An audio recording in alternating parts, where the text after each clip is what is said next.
Hey, man, say, man, you got to do something, babe. Shakur Stevenson fought a Southpaw in his last fight. Wasn't his best performance. Devin Haney moves up in weight, fights a dangerous Southpaw, and some are saying this is his greatest performance. I'm going to compare bar for bar, line for line, performance versus performance. You're only as good as your last fight. That's what I want to talk about in this video. Stay tuned. Let's talk about.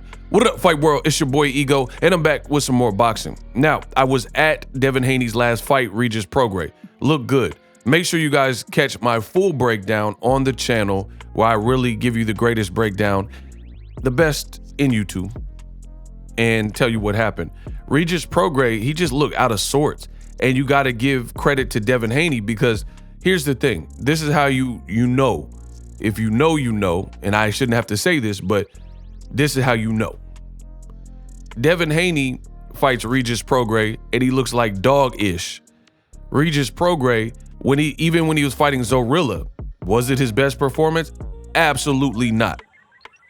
When he's fighting Josh Taylor, he lost that fight, but did he look like this?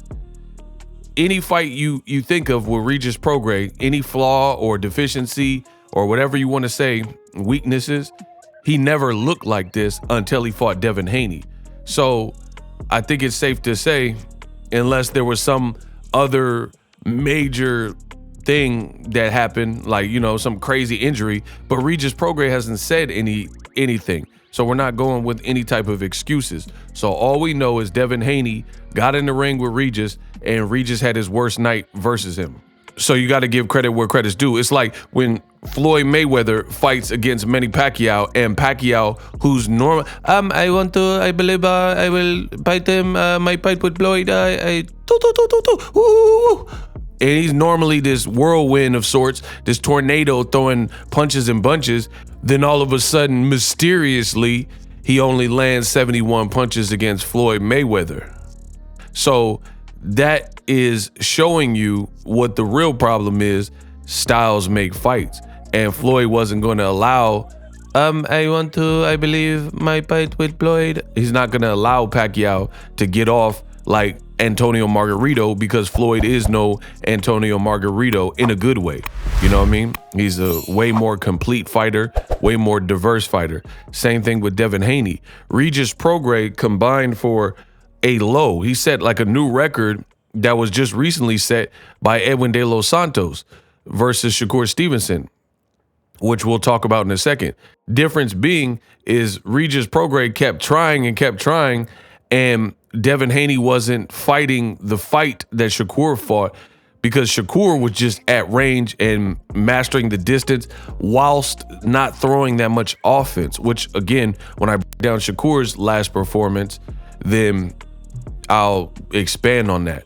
But at the end of the day, Edwin, I don't fault him as much because it's harder to create a knockout when you have less openings. Shakur, he was mindful on defense and on his bicycle, or like moving and circling and things like that, but it creates less openings. It's almost like trying to knock out somebody who's in survival mode. Think Jaron Boots Ennis versus that Karen dude. When Boots fought Karen, the dude wasn't fighting a 12-round fight to win.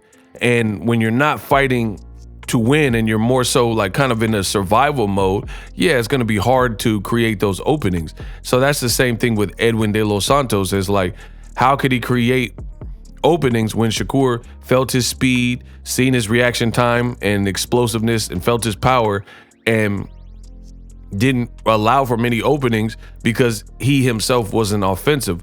As we know in boxing, if you study, the more offense you throw, then for everything in boxing, it can be negated. So if you have a guy with speed, timing can beat speed. If you got a guy who moves, jabs and body work can slow that guy down. You know, over the long haul, you land some vicious body shots, back half of the fight, he might not be moving as much as he starts to get tired, and then body shots start to compound, right? So Shakur versus Edwin was just an abysmal fight altogether. Meanwhile, Devin Haney took a southpaw that was very dangerous and got busy. And the difference, in the major difference, I didn't watch Shakur live in the building, but I watched it live in real time when it aired. And I had high hopes that that was going to be a good fight. It just wasn't. I did watch Devin Haney live, and I haven't seen it on TV, so sometimes the viewing experience could be different. But from my viewing angle and stuff, I seen the fight clearly. Devin Haney was just superior, and it looked like Regis Prograis had 2 left feet. And the biggest difference is Devin Haney was not, there was openings for Regis. He was just leaning in, falling in. He looked clunky, he looked clumsy, and he couldn't score. He couldn't land the shots. He couldn't cut off the ring properly on Devin Haney. So it was completely different. But Devin Haney there was openings because Devin Haney was throwing more offense, right?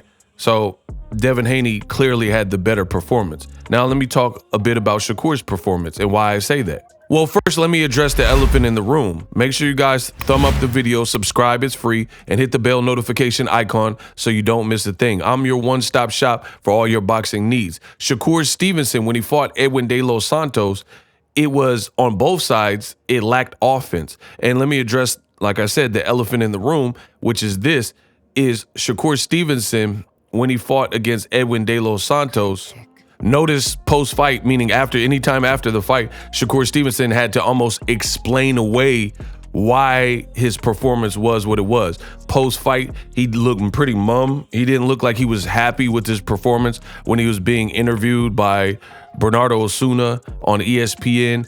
And he apologized to the boxing legends that kind of came to support him in the locker room, the Andre Wards, the Floyd Mayweathers, and also Terrence Bud Crawford. So why would you do all that if you look sensational? Why would you go to social media thereafter saying, oh, I don't feel well, honey, or, bae, I don't feel well. I'm going to have to jump in my bag and, type and post and delete. I'm the one-hand bandit. And that's what I tell you guys. In boxing, at the end of the day, and not even boxing, in life, nobody cares. They just want to see the end result and what the end result is, so you got to always perform. If you're Michael Jordan, maybe you got to play with 103-degree temperature, flu game Jordan. If you're Kobe Bryant, you gotta still get off. Tom Brady, and so on and so on. Steph Curry. People don't care if you have a snotty nose and these extra things. It's just how you look. That's all we know, and that's all we can see. So Shakur was the one that had to kind of create why he looked like that. Notice Devin Haney, I seen him after the fight. I was at his post-fight press conference. His face was clean as heck. There was nothing wrong with his face. And he probably I think he flew on a PJ back to Vegas to have his after party. He's not tweeting, he's doing his Nipsey hustle and motivate. Choppers throw away. They tend to follow my lead. They think I know the way.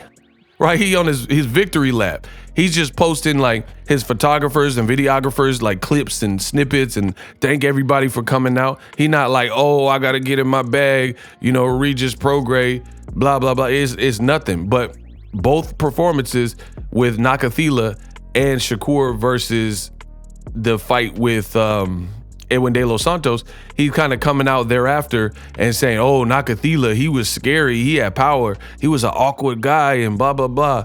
And Edwin De Los Santos, I didn't feel good, one-hand bandit. So you don't really, if you do greatness, you don't really have to explain away. It's like me getting a prediction. When my prediction is right, they know. The Devin Haney Regis Prograis, my prediction was 100% what I told you guys was going to happen, right? I don't have to explain nothing. But if I picked Errol Spence to get Terrence Crawford, even though I didn't do this because I'm me, but I got that prediction wrong and went against Crawford and picked Errol Spence, then that's when people have to kind of back off the blocks and explain why they chose and all that stuff. Me, I don't do too much explaining, so I'm a little bit different, but I'm just saying in general, when you get it right, there's nothing to really explain, right?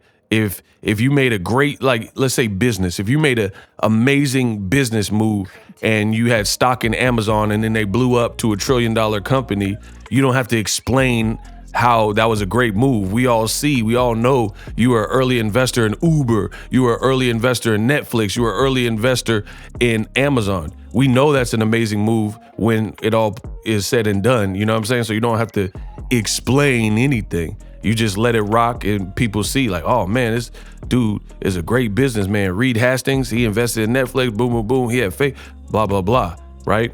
And that's how it is. But Shakur was the one that had to explain and argue with fans on Twitter about his performance. Devin, he didn't have to do that, and I think it's obvious why. So both guys took dangerous southpaws, and the difference is Devin moved up in weight for his dangerous southpaw, and he fought a champion. Edwin doesn't have that many fights, and they fought for a vacant belt. That's not the same as fighting a champion, right?